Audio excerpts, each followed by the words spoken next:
नमस्कार साथियों, साहित्यशाला में आपका स्वागत है।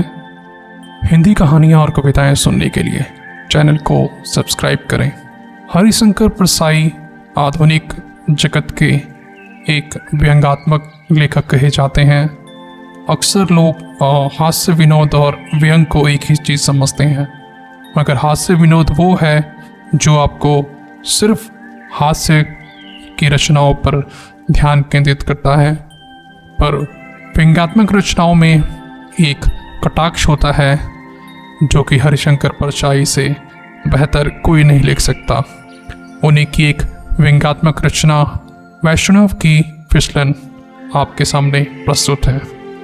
वैष्णव करोड़पति हैं, भगवान विष्णु का मंदिर जायदाद लगी है, भगवान सूदखोरी करते हैं, ब्याज से कर्ज देते हैं। वैष्णव 2 घंटे भगवान विष्णु की पूजा करते हैं, फिर गादी तकिए वाली बैठक में आकर धर्म को धंधे से जोड़ते हैं। धर्म धंधे से जुड़ जाए, इसी को योग कहते हैं। कर्ज लेने वाले आते हैं, विष्णु भगवान के भी मुनीम हो जाते हैं। कर्ज लेने वाले से दस्तावेज लिखाते हैं, दस्तावेज लिख दी। रामलाल बल्द श्यामलाल ने भगवान विष्णु बल्द नामालूम को ऐसा जो की। वैष्णव बहुत दिनों से विष्णु के पिता के नाम की तलाश में है, पर वह मिल नहीं रहा। मिल जाए तो बल्दियत ठीक हो जाए। वैष्णव के पास 2 नंबर का बहुत पैसा हो गया है। ऐसी एजेंसियां ले रखी हैं, स्टॉकिस्ट हैं, जब चाहे माल दबाकर ब्लैक करने लगते हैं, मगर 2 घंटे विष्णु पूजा में कभी नागा नहीं करते। सभी प्रभु की कृपा से हो रहा है। उनके प्रभु भी शायद 2 नंबरी हैं, 1 नंबरी होते तो ऐसा नहीं करने देते। वैष्णव सोचता है, आपार नंबर 2 का पैसा इकट्ठा हो गया है, इसका क्या किया जाए। बढ़ता ही जाता है। प्रभु की लीला है, वही आदेश देंगे कि क्या किया जाए। वैष्णव एक दिन प्रभु की पूजा के बाद हाथ जोड़कर प्रार्थना करने लगा, प्रभु आपके ही आशीर्वाद से मेरे पास इतना सारा 2 नंबर का धन इकट्ठा हो गया है। अब मैं इसका क्या करूं? आप ही रास्ता बताइए, मैं इसका क्या करूं? प्रभु कष्ट हारो सबका। तभी वैष्णव की शुद्ध आत्मा से आवाज उठी, अधम माया जोड़ी है तो माया का उपयोग भी सीख। तू एक बड़ा होटल खोल, आजकल होटल बहुत चल रहे हैं। वैष्णव ने प्रभु का आदेश मानकर एक विशाल होटल बनवाया। बहुत अच्छे कमरे, खूबसूरत बाथरूम, नीचे लॉन्ड्री, नाई की दुकान, टैक्सियाँ, बाहर बढ़िया लॉन, ऊपर टेरेस गार्डन। और वैष्णव ने खूब विज्ञापन करवाया। कमरे का किराया 30 रुपये रखा। फिर वैष्णव के सामने धर्म संकट आया, भोजन कैसे होगा। उसने सलाहकारों से कहा, मैं वैष्णव हूँ, शुद्ध शाकाहारी भोजन कराऊंगा। शुद्ध घी की सब्जी, फल, दाल, रायता, पापड़ वगैरह। बड़े होटल का नाम सुनकर बड़े लोग आने लगे। बड़ी बड़ी कंपनियों के एग्जीक्यूटिव, बड़े अफसर और बड़े सेठ। वैष्णव संतुष्ट हुआ, पर फिर वैष्णव ने देखा कि होटल में ठहरने वाले कुछ असंतुष्ट हैं।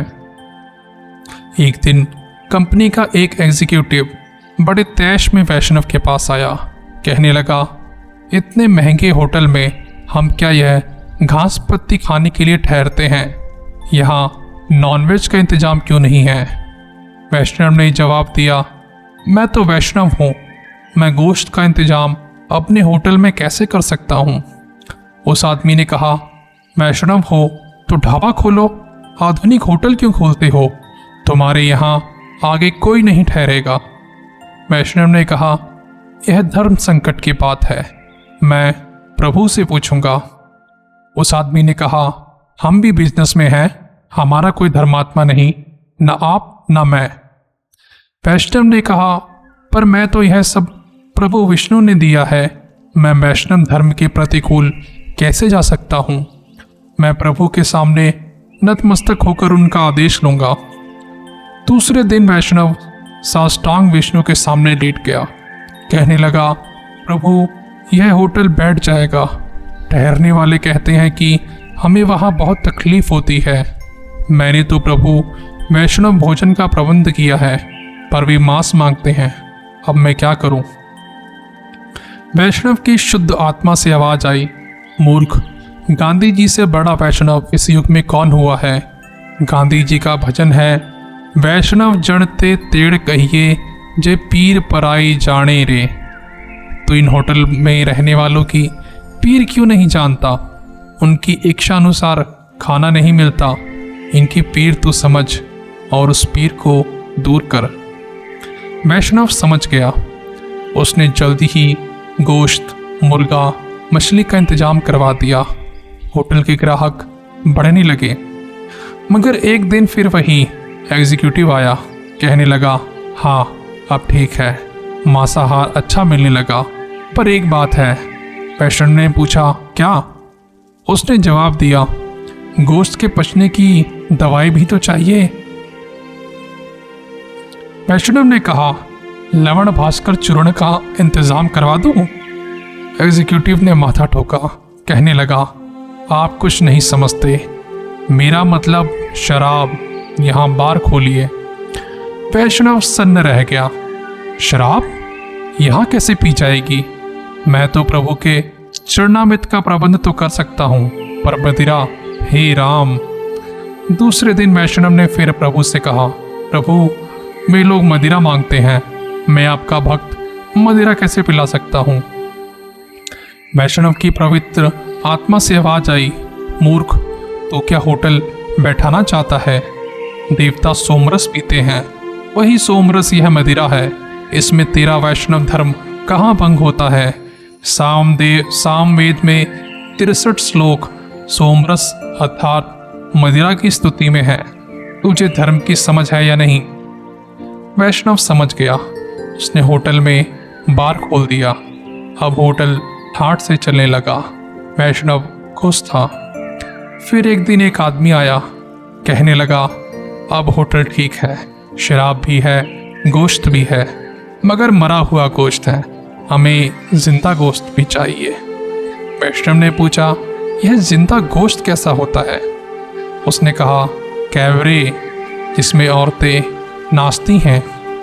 वैष्णव ने कहा, अरे बाप रे। उस आदमी ने कहा, इसमें अरे बाप रे की कोई बात नहीं, सब बड़े होटल में चलता है। यहाँ शुरू कर दो तो कमरे का किराया बढ़ा सकते हो। वैष्णव ने कहा, मैं कट्टर वैष्णव हूँ, मैं प्रभु से पूछूंगा। फिर अगले दिन वैष्णव प्रभु के चरणों में था। कहने लगा, प्रभु वे लोग कहते हैं कि होटल में नाच भी होना चाहिए, आधा नंगा या पूरा नंगा। वैष्णव की शुद्ध आत्मा से आवाज आई, मूर्ख, कृष्ण अवतार में मैंने गोपियों को नचाया था, चीर हरण तक किया था, मुझे क्या संकोच है? प्रभु की आज्ञा से वैष्णव ने कैबरे भी चालू कर दिया। अब कमरे भरे रहते, शराब, गोश्त और कैबरे। वैष्णव बहुत खुश था। प्रभु की कृपा से होटल भरा रहता था। कुछ दिनों बाद एक ग्राहक ने बेरे से कहा, इधर कुछ और भी मिलता है? बेरे ने पूछा, और क्या साहब?